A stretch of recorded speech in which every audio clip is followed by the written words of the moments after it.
Jerusalem was supposed to be a city of God, yet for thousands of years it has looked more like a city of fire, blood, and unanswered prayers. The deeper you go into its story, the more disturbing the question becomes, why does the holiest land on earth never seem to know peace?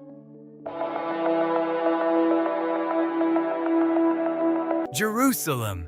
There are cities people visit, cities people admire, cities people fight over, and then there is Jerusalem, a place that seems to do something far more disturbing than all of that. It does not simply belong to history, it seems to haunt it. I have always been drawn to places where reality feels too heavy to be explained by politics alone, places where stone, memory, blood, and belief have fused together so completely that you can no longer tell where history ends and something darker begins. And the more I look at Jerusalem, the more it unsettles me. Because this is not just one of the most famous cities on earth. It is a city claimed by heaven itself, a city where billions of people, across thousands of years, have believed that God spoke, God chose, God blessed, God watched. And yet when I look at its story, I do not see protection. I do not see peace. I see smoke. I see conquest. I see walls soaked with memory and generations raised inside a cycle of grief so old it feels almost permanent.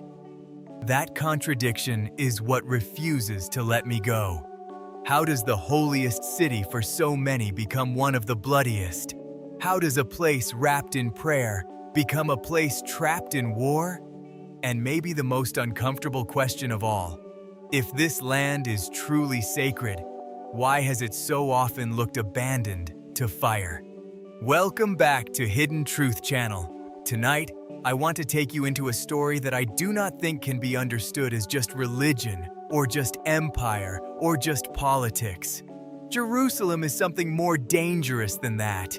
It is a city where human beings did what we have always done at our most intense. We took longing, fear, survival, and faith, and we poured them into one place until that place became larger than life, larger than compromise, larger than reason, larger perhaps than peace itself. Before we go deeper, subscribe to the channel and support the journey. It helps us keep making the kinds of stories that do not just tell you what happened, but force you to sit with what it meant. What draws me into Jerusalem is not simply that it is old, or famous, or contested. It is that this city seems to reveal something about us that most of us do not want to face. We like to imagine that sacred things make human beings better, more merciful, more humble, more capable of forgiveness. But Jerusalem forces a harsher possibility into view. It suggests that when enough people become convinced that the same ground belongs to their God, their memory, their truth, their suffering, and their destiny, holiness itself can become combustible. Because Jerusalem is sacred to Jews, sacred to Christians, and sacred to Muslims, that fact alone is enormous. 3 world religions, 3 immense traditions of scripture, identity, ritual, and historical memory. 3 separate civilizations of belief, each able to look at the same city and see something irreplaceable. For Jews, Jerusalem is bound to covenant, divine promise, and the deepest architecture of ancestral memory. For Christians, it is the city of Jesus' final days, crucifixion, burial, and resurrection. For Muslims, it is a holy place tied to prophetic tradition and one of the most profound sacred geographies in Islam. This is not a minor overlap. This is spiritual collision at the highest possible level. And once I really understood that, I stopped asking why Jerusalem matters. The real question became, how could it ever be stable? Because land can be divided, power can be negotiated, borders can move, but sacred meaning does not behave like ordinary territory. Once a place becomes holy, people no longer think of it as real estate. They think of it as inheritance, proof, duty, wound, destiny. They do not approach it with the cold logic of administration. They approach it with tears, rage, reverence, and memory. That changes everything.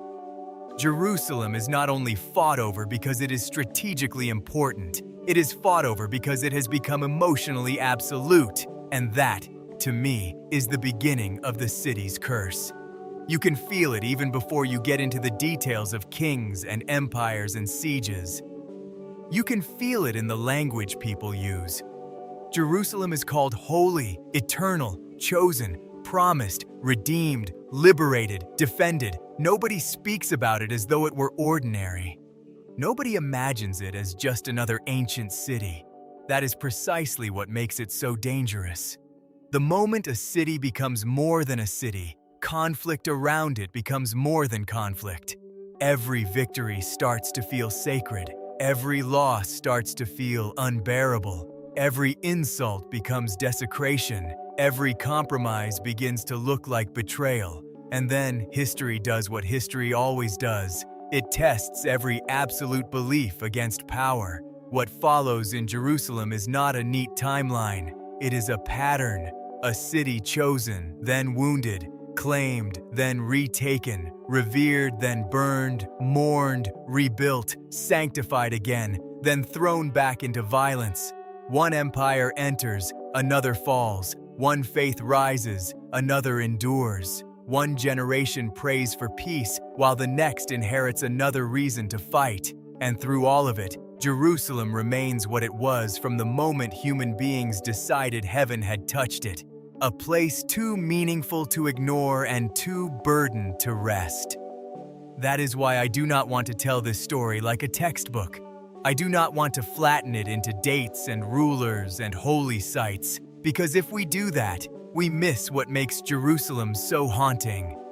This is not only the story of a city, it is the story of what happens when faith, memory, and identity become so concentrated in one piece of earth that history itself begins to orbit around it. It is the story of people who believed they were defending what was most sacred, and in doing so, helped create one of the longest cycles of blood and longing the world has ever seen. And to understand how that happened, we have to go back to the first moment Jerusalem stopped being just a city and became something far more powerful. We have to go back to the beginning of its holiness. And if Jerusalem became impossible to forget because people believed God had touched it, then the next question is even more important. When did that belief first take root in the city's soul? I think one of the biggest mistakes people make when trying to understand Jerusalem is starting with the wars. We see the sieges, the fires, the occupations, the endless exchanges of power, and we assume that conflict is the city's original identity. But I do not think that is true. Jerusalem was not born as a battlefield in the human imagination. It became a battlefield because, long before armies tore it apart, something else had already happened there. The city became sacred, and once a place crosses that line, once it stops being merely useful and starts feeling chosen, history no longer treats it gently. What fascinates me is that the roots of that transformation were not only political, they were psychological, spiritual, almost primal. Long before formal theology became organized in the way we think of it now, human beings were already living with the oldest fear of all, the fear of chaos. Illness arrived without warning. Storms destroyed one family and spared another. Death could step into a camp, a village, a household, and leave no explanation behind. In that kind of world, people do not merely look for shelter, they look for meaning. They begin to ask whether someone unseen is deciding who survives and who does not. They begin to wonder whether safety can be negotiated with the invisible. And I think that matters, because Jerusalem's story is built on that human instinct at its deepest level, the longing to find one place where the distance between man and God feels smaller. That is what makes the rise of Jerusalem under David so important. In the tradition preserved in the narrative you shared, the city does not become holy by accident. It is elevated by belief, by ritual, by the conviction that this ground has been selected for something greater than ordinary rule. Under King David, Jerusalem begins to shift from a political center into a spiritual one. And to me, that shift is the true birth of the city we still recognize today. Not the Jerusalem of maps, but the Jerusalem of longing. The Jerusalem people would weep for, kill for, exile themselves from, and dream of across centuries. The image that stays with me most is the arrival of the Ark of the Covenant. People gather in anticipation, roads fill, priests move in procession, songs rise, the sacred object associated with divine law and covenant is carried into the city, and everything about the moment signals that this is more than ceremony. It is declaration. Jerusalem is being marked as a place of nearness to God. In that moment, the city is not simply honored, it is transformed. It begins to carry a spiritual charge that no army, no empire, no later conqueror will ever fully erase. And David himself matters here more than people sometimes realize. A king is supposed to embody restraint, authority, distance. Yet in the story, David appears not as a cold ruler staging a ritual for political legitimacy, but as a man visibly overtaken by devotion. He dances before the ark. He lowers his royal dignity in the presence of what he believes is holy. I find that detail incredibly powerful because it tells us something about how Jerusalem was framed from the beginning. The city was not being presented as the triumph of a dynasty alone. It was being presented as a place before which even the king must humble himself. That changes the emotional structure of power. It tells the people that Jerusalem is not great merely because David rules there. It is great because God has chosen to let his presence be associated with it. Once that idea enters a people's imagination, everything changes. A capital can be moved, a fortress can be abandoned, a market can decline and be rebuilt elsewhere, but a city believed to stand under divine favor is something else entirely. It becomes identity in physical form. It becomes memory with walls. The people no longer see it only as the place where they live. They see it as the place that explains who they are. And that, I think, is the first great secret of Jerusalem's power. Before it was contested by rival civilizations, it was loved with an intensity that made future loss almost unbearable. Then comes the temple, and with it, that love hardens into structure.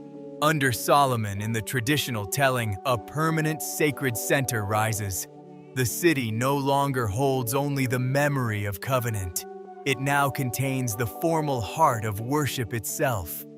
The temple is more than architecture. It is concentration. It gathers prayer, sacrifice, law, belonging, repentance, and divine symbolism into one place. If the arrival of the ark made Jerusalem feel chosen, the temple made that chosenness visible in stone. It gave the sacred claim permanence.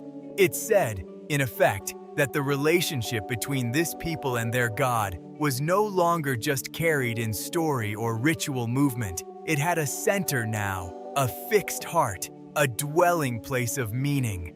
I do not think we can understand anything that happens later unless we really sit with that. Because once the temple stands, Jerusalem stops being sacred in a poetic or symbolic sense alone. It becomes sacred in the full emotional reality of lived civilization. Pilgrimage gathers there, prayer gathers there. The deepest rhythms of religious life orient toward it. It becomes the place where heaven and history are imagined to meet most directly.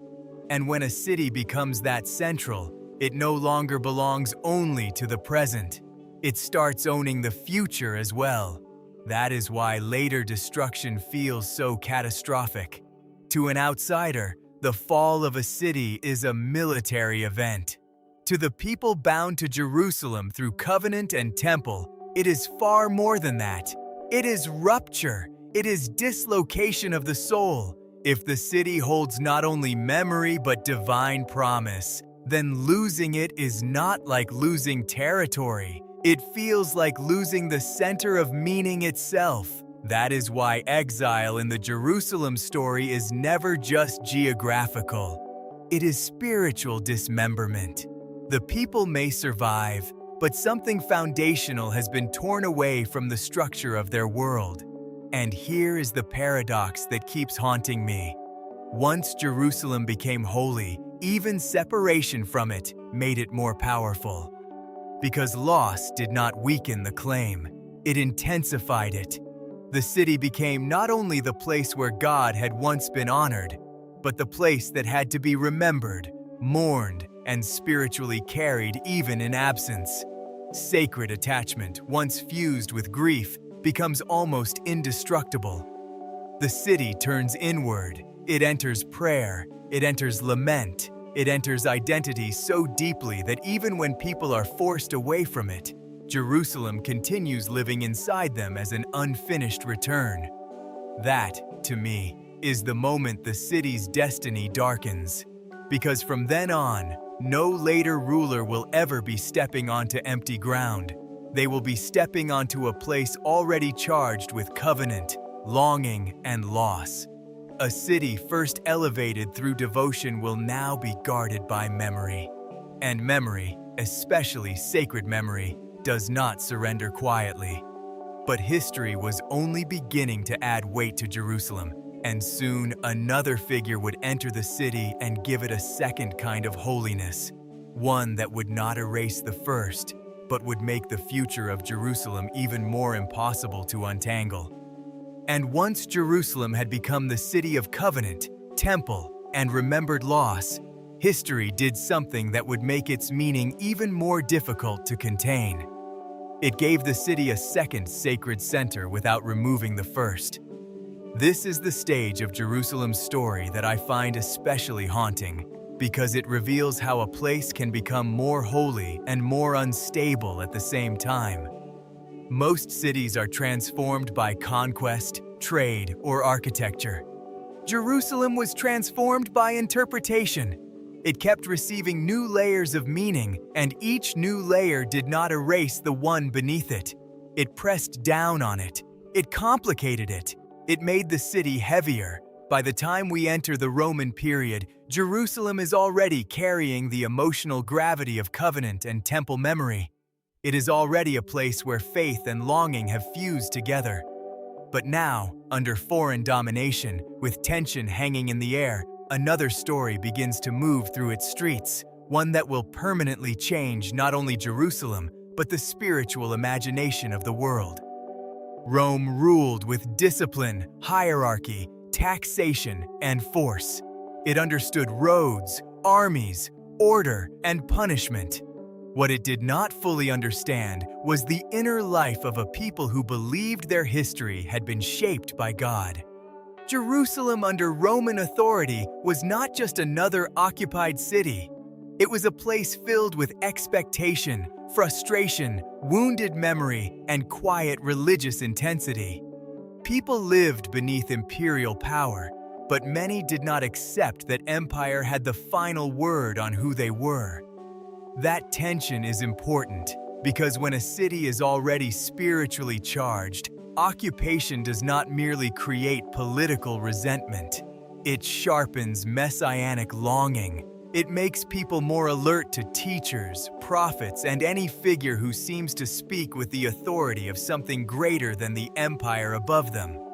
That is the world into which Jesus enters Jerusalem. What strikes me in the narrative you shared is how human his arrival feels. He does not come in rapt imperial grandeur, nor does he appear as a polished ruler of men. He appears worn, modest, difficult to ignore. His clothes are simple. His presence is calm, but intense. There is sorrow in him, but also clarity. He does not look like the kind of man who should threaten Rome, and yet history has a way of revealing that power is often most disturbed not by brute strength, but by moral gravity. Some people dominate by force, others disturb the world simply by making it feel morally exposed. That is how Jesus begins to feel in Jerusalem, and what he says only deepens that disturbance. He speaks of the kingdom of God. He speaks of mercy, of compassion, of justice, of protection for the weak, of forgiveness between human beings.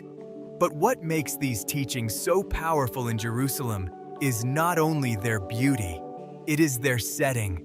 A city already full of sacred memory now hears a new voice suggesting that God's reign is near in a way many did not expect.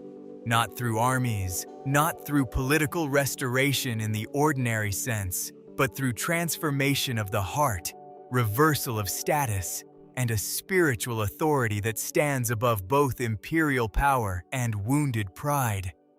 In another place, such a message might have remained merely religious. In Jerusalem, it became explosive because everything in that city was already near the surface. Hope, fear, resentment, devotion, expectation. I think that is why Jesus could not remain a marginal figure there. Jerusalem had always been a city where the sacred and the public overlapped too closely to stay separate. If someone spoke with apparent spiritual authority in a place like that, it was never just a private matter. Crowds gathered, reputations spread, tension followed. The narrative you shared captures that atmosphere well. Jesus speaks in and around the holy center, and people listen. He becomes a presence in the city. But once a figure gains moral influence in Jerusalem, he also enters the line of sight of those who fear disorder. The Roman elite, the local power structures, the guardians of stability, all of them would have understood the danger of public religious intensity in a city already burdened with expectation. That is why what comes next feels both shocking and, in tragic hindsight, almost inevitable. He is crucified. Even now, it is hard to describe that moment without feeling the emotional fracture it creates in the meaning of Jerusalem. For the city that had once centered covenant and temple, this becomes another kind of sacred rupture. A man who preached mercy and divine kingdom is executed in humiliation before the public eye. The narrative does not present it as an abstract theological event at first. It presents it as something terrifying and immediate, something people witness in fear and confusion. A city already marked by holiness becomes the setting of a death that Christians would later understand as cosmic in significance. At the time, though, it must have looked like defeat, like silencing, like one more example of power crushing what it feared. But Jerusalem's meaning does not stop there, because Christianity does not begin with crucifixion alone. It begins with what follows it. Rumors spread that Jesus is still alive. Whispers move through public spaces. Those who followed him gather and speak not of a fallen teacher, but of resurrection. This is the turning point that changes everything. Because once people begin to believe that Jesus rose from the dead, Jerusalem is no longer only the city where he suffered and died. It becomes the city where death itself was confronted and overturned. For Christians, that transforms the geography of the city completely. Jerusalem becomes the stage on which the central drama of redemption unfolded. The place of apparent defeat becomes the place of divine victory. And just like that, the city gains a second sacred center. This is what I find so profound and so destabilizing at the same time. Christianity does not arrive in Jerusalem as a simple rival claim to land. It arrives as a reinterpretation of holiness itself. The city remains sacred to Jewish memory through covenant, temple, and ancestral promise. But now Christians begin to see it through another lens: the life, death, burial, and resurrection of Christ. Jerusalem becomes the city where salvation entered history in its most dramatic form. The old holiness is not erased, but it is now joined by a new holiness that millions will come to regard as central to their faith. That means the city no longer belongs emotionally to one great sacred story. It belongs to at least two, and both are vast enough to outlive empires. The tension this creates is not merely doctrinal, it is civilizational. As the movement around Jesus grows, the city's spiritual atmosphere shifts. More people speak of him, more people gather in his name, more people interpret Jerusalem through his suffering and resurrection. The narrative you shared hints at this subtle but important transition. Devotion begins moving, sacred attention begins redistributing. And that kind of shift, in a city like Jerusalem, cannot happen without friction. Those rooted in older structures of faith do not simply forget what the city has meant. They remain, they remember, they resist. So Jerusalem becomes not a place where one sacred history replaces another, but a place where multiple sacred histories begin pressing against each other inside the same walls. Then comes another catastrophe that deepens everything: the destruction of the temple. Roman violence tears through the city, and the temple, the heart of Jewish worship and memory, is consumed. This is one of those moments in history that feels almost too devastating to grasp from a distance. Because the destruction is not only physical, it is symbolic, theological, emotional. For Jewish memory, it is a wound of incalculable depth. The city remains holy, but now holiness is entangled with ruin, with absence, with mourning, and yet Christianity continues to grow through the very city where that loss occurred. That, to me, is one of the harshest paradoxes in Jerusalem's history. One sacred tradition is shattered at its center, while another gains momentum around a different interpretation of what the city now means. Then, over time, the balance shifts even more dramatically. Christianity expands far beyond Jerusalem. It spreads across the Roman world, and eventually, in the narrative you provided, a Roman emperor embraces the sign of the cross and legalizes the faith. What was once persecuted becomes protected. What was once a fragile movement becomes an imperial religion. And when that happens, Jerusalem is transformed again, not by replacing older memory, but by monumentalizing Christian memory within the city itself. Churches rise, pilgrims arrive. The places associated with Jesus are marked, honored, and built into the landscape. Jerusalem becomes not only remembered by Christians, but physically claimed by Christian devotion. And here is what makes this stage so decisive. After this, Jerusalem can never again be understood through only one sacred inheritance.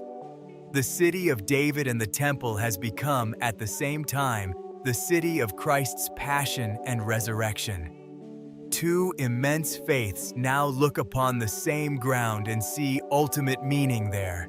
Two communities carry wounds, reverence, and truth claims into the same narrow geography. The city grows holier in the eyes of the world, but also more fragile, because every added layer of devotion makes the question of belonging harder to resolve. And still, Jerusalem was not finished gathering meaning, because another revelation, another civilization, and another sacred claim were already moving toward it from the south. And once Jerusalem had become sacred to both Jewish memory and Christian salvation, history took the final step that made the city almost impossible to untangle. It gave that same ground to a third world religion, one powerful enough to bind its own revelation, architecture, and civilizational destiny to the city forever. This is the point in Jerusalem's story where I stop seeing a contested city and start seeing something more unsettling, a place where too many absolute truths have been laid on top of one another. Because by the time Islam enters the picture, Jerusalem is already carrying centuries of covenant, temple memory, crucifixion, resurrection, exile, mourning, and sacred attachment. It is already spiritually overloaded, and then, instead of history easing that burden, another revelation arrives and says, in its own way, this place is holy to us too. That is why I think the 7th century changes everything. At first, the shift may not have looked world-changing from inside Jerusalem itself. News comes from Arabia of a man named Muhammad preaching that there is only one God and that he is God's messenger. To people living in a city already dense with Jewish and Christian sacred meaning, this might have sounded like one more distant movement in a region full of religious intensity. But history often begins in ways that look smaller than they truly are. What begins as rumor becomes movement. What begins as movement becomes civilization, and what begins in the desert eventually arrives at the gates of Jerusalem. When Arab forces take the city in the 7th century, the transfer of power matters for more than military reasons. Jerusalem has seen conquest before. What makes this moment different is the meaning carried in by the new rulers. They do not arrive only as victors. They arrive with a sacred framework of their own. In the narrative you shared, the people of Jerusalem gradually realize that the city is not simply being added to an empire. It is being drawn into the religious imagination of Islam itself. And once that happens, Jerusalem crosses another threshold. It is no longer sacred to 2 great faiths. It becomes sacred to 3. I think this is one of the hardest turning points in the entire story, because from here onward, the city becomes more than disputed territory. It becomes overlapping certainty. Judaism sees Jerusalem through covenant, temple, and ancestral promise. Christianity sees it through the life, death, and resurrection of Jesus. Islam now sees it through prophetic memory, divine nearness, and the sacred continuity of revelation. All 3 are looking at the same stones. All 3 are convinced those stones matter beyond politics. All 3 are emotionally incapable of treating the city as ordinary land. That is not just tension. That is a formula for permanence of conflict. What follows under early Islamic rule is not simply domination, but inscription. That is what strikes me most. In Jerusalem, power always tries to write itself into the city physically, because in a place this sacred, buildings are never just buildings. They are declarations. They say who belongs here, whose memory is being honored, whose truth has taken visible form. In the account you provided, workers gather on the old elevated sacred ground, and monumental Islamic structures begin to rise, most notably the Dome of the Rock and the Al-Aqsa Mosque. These are not minor additions to the skyline. They are civilizational statements in stone and gold. They bind Islamic devotion to the most contested and symbolically charged space in the city. And I think that is where Jerusalem becomes almost unbearably layered, because the same hill can now evoke loss for one community, fulfillment for another, and holiness for a third. The same city can be remembered as the center of the temple, the city of Christ's suffering and resurrection, and the place sanctified by Islam's sacred narrative.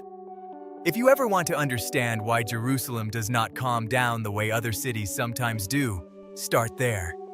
The city is too full of memory to become neutral. Every wall is carrying more than one meaning. Every prayer is spoken in the presence of another tradition's memory. Even peace, when it exists, often feels conditional, as if everyone is standing still on sacred ground that none of them can afford to emotionally surrender. This is why I think people outside the story often misunderstand Jerusalem. They imagine the conflict is mainly about who governs the city. But that is only part of it. The deeper struggle is over interpretation. What is this place really? Whose story defines it? Whose loss matters most? Whose God marked it first or most completely? Once those questions are alive, Rule alone is never enough. Even a stable government cannot settle what competing civilizations believe heaven has already decided. That unresolved pressure is exactly what helps lead to the Crusades. Here is what fascinates me about the Crusades. The people who launched them were not local. Many were thousands of miles away, yet Jerusalem burned in their imagination with such intensity that they were willing to march across continents to seize it. That tells you something profound about sacred geography. Physical distance does not weaken a holy claim. Sometimes it intensifies it. The more unreachable a sacred city becomes, the more absolute it can grow in the minds of those who revere it. In the narrative you shared, a pope calls on Christian Europe to liberate Jerusalem from Muslim rule, casting the city not as a remote destination, but as a stolen spiritual center that must be reclaimed. That rhetoric turns war into devotion. Soldiers take up the cross, and violence is given the language of salvation. When the Crusaders finally arrive, Jerusalem once again becomes the stage for horror. Siege engines close in, walls are breached, streets fill with panic. In the account you provided, fighters pour into the city, homes are broken open, people are dragged from hiding, and fear overwhelms everything. Jerusalem changes hands again, but like every conquest before it, the military victory solves nothing at the level of memory. Christian rule is imposed, Muslim holy spaces are seized or repurposed, and the conquerors act as if possession of the city can finalize its meaning. But Jerusalem never allows that illusion to last, because no one who loses Jerusalem ever truly releases it. That is one of the most important truths in this entire story. Conquest changes administration. It does not erase reverence. It does not dissolve grief. It does not stop parents from telling children what this city once meant or what it must mean again. Every expelled people carries Jerusalem inward. Every blocked pilgrim deepens the sacred ache.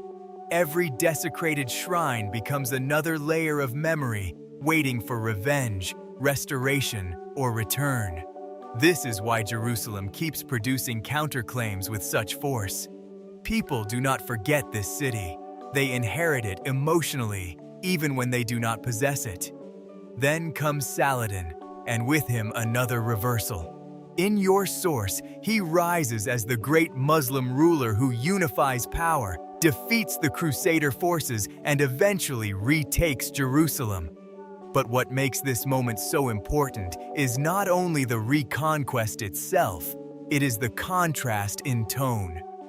Saladin's recovery of the city is remembered not only as a military achievement, but as a restoration of Islamic dignity after the trauma of Crusader violence. Jerusalem is brought back under Muslim rule, holy sites are restored, and yet the city does not become simple again. Christian sites remain. Jewish memory remains. The city is still shared uneasily by multiple sacred narratives, even when one political order dominates. That is why every apparent resolution in Jerusalem feels temporary. No conquest is ever total enough to silence the others. By the end of this phase, the pattern is undeniable. Jerusalem is no longer just a city with a holy past.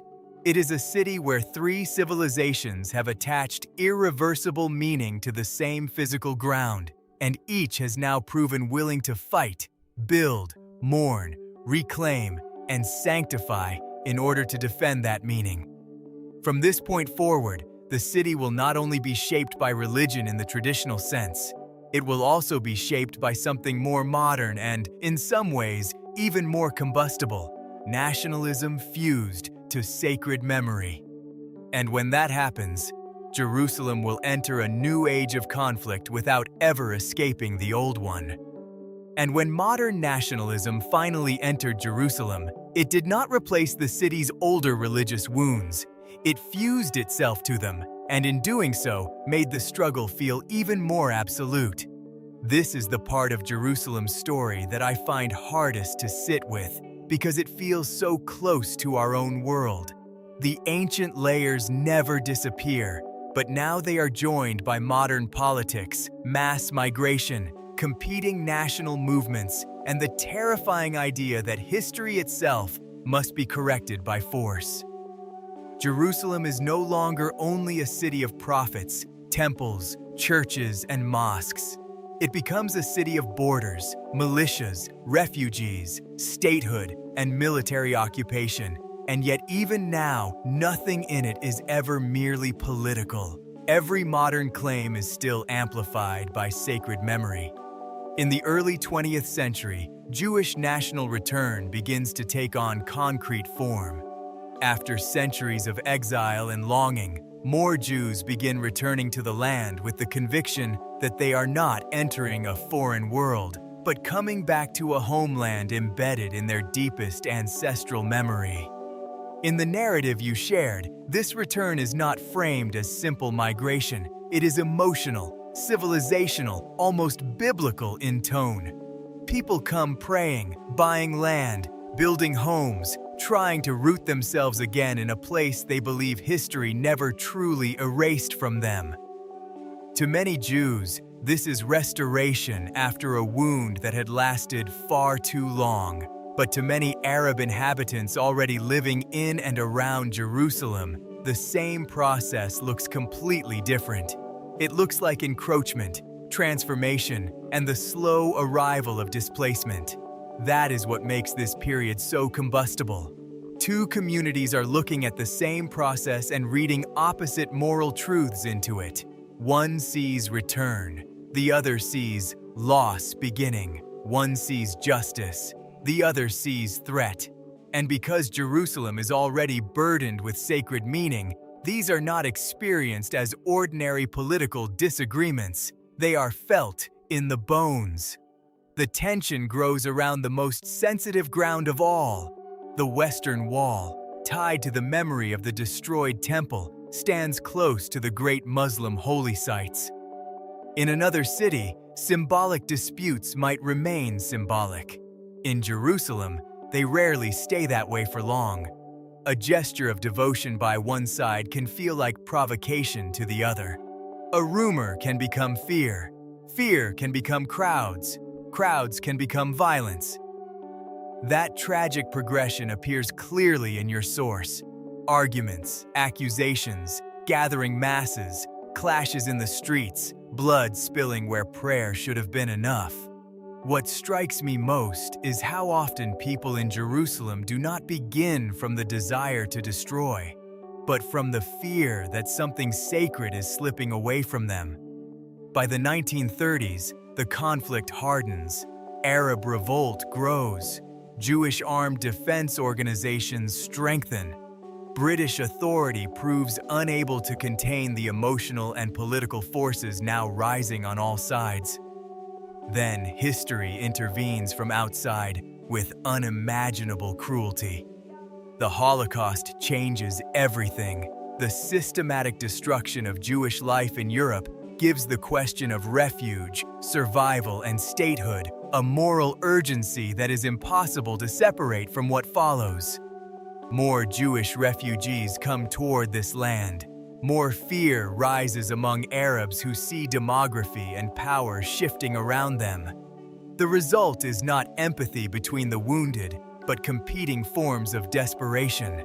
And desperation, when tied to land, memory, and religion, is among the most dangerous forces in human history. The partition plans that follow do not heal Jerusalem. They expose how impossible compromise feels when every side believes history is judging them. In the account you provided, one side accepts the plan while much of the Arab leadership rejects it as unjust. War follows. Supply routes are attacked. Convoys struggle through danger. The city becomes a battlefield again. Then in 1948, with the declaration of Israel and the regional war that follows, Jerusalem is split. The western part comes under Israeli control, while the eastern part, including the Old City and major holy sites, falls under Arab control. Barbed wire, barriers, and armed boundaries cut through a city that no believer ever experiences as divisible in spirit. And still, division does not settle longing. It intensifies it. Then comes 1967, and the map changes again. Israeli forces take East Jerusalem and the Old City. For Jews, access to the Western Wall after years of separation becomes a moment of overwhelming historical and spiritual return. But that same victory places Israel over deeply important Muslim holy ground, and so what feels like fulfillment to one side feels like humiliation and threat to another. That is the pattern Jerusalem never escapes. One community's redemption is often experienced by another as dispossession. What haunts me most is that modern Jerusalem can look peaceful for a moment. Worship continues. Pilgrims arrive. Life moves through markets and alleys. Jews pray at the wall, Christians at the Holy Sepulchre, Muslims at Al-Aqsa. Seen from a distance, it can seem like a city where the three traditions somehow endure side by side. But the calm is fragile, because in Jerusalem, nothing sacred is ever free from politics, and nothing political is ever free from sacred symbolism. That is why the more recent clashes feel less like isolated crises and more like the city's oldest pattern returning in modern form. In your source, the events of 2021 unfold with horrifying familiarity. Ramadan prayers, heavy police presence, panic, explosions, rockets over the city, civilians running for shelter, retaliation, fear, and grief. The weapons are more modern, the headlines faster, but the underlying structure feels ancient. Once again, each side believes it is defending what cannot be surrendered, and that is why Jerusalem still disturbs me long after the history is told. Because this city is not trapped only by geography or power, it is trapped by memory made sacred. Every stone is carrying too much. Every community believes it is guarding something eternal. And when eternity is what people think they are defending, compromise begins to feel like betrayal. So Jerusalem remains what it has been for generations, not fully at war, yet never fully at peace. A city where prayer rises every day and fear never stands very far behind it. A city still waiting for someone somehow to prove that holiness does not have to end in blood. When I step back from the story of Jerusalem, what stays with me most is not just the violence and not even the history. It is the terrifying power of human conviction when it becomes fused with pain, memory, and the belief that God is on one side alone. Jerusalem teaches us that people do not fight only because they hate. Very often they fight because they love something so deeply that they cannot imagine sharing it, losing it, or seeing it interpreted by someone else. That is what makes this city so tragic. It is not empty of faith, it is overflowing with it. And yet faith, when mixed with fear, wounded identity, and generations of inherited grievance, can become just as dangerous as any weapon.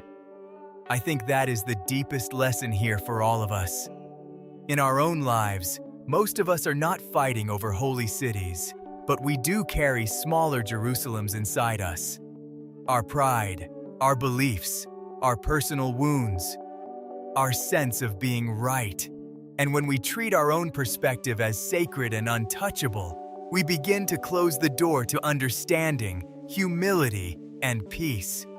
The lesson is not to abandon conviction, but to hold it with enough wisdom that it does not turn us cruel, to listen before reacting, to question our anger before calling it justice, to remember that being deeply certain does not always mean being deeply right. If there is any way to apply Jerusalem's story to modern life, it is this: protect what matters to you, but do not let your pain become the lens through which you see every other human being. Because the moment memory becomes more important than mercy, conflict starts repeating itself. And maybe peace, real peace, begins when we finally learn that truth does not become weaker when it is carried with compassion. So here is a simple question for you. Do you think Jerusalem will ever truly become a city of peace? Please share your thoughts in the comments so everyone can read different perspectives and learn from one another. And if you enjoyed this video, subscribe to the channel to support us and give us the motivation to keep bringing you more powerful stories like this.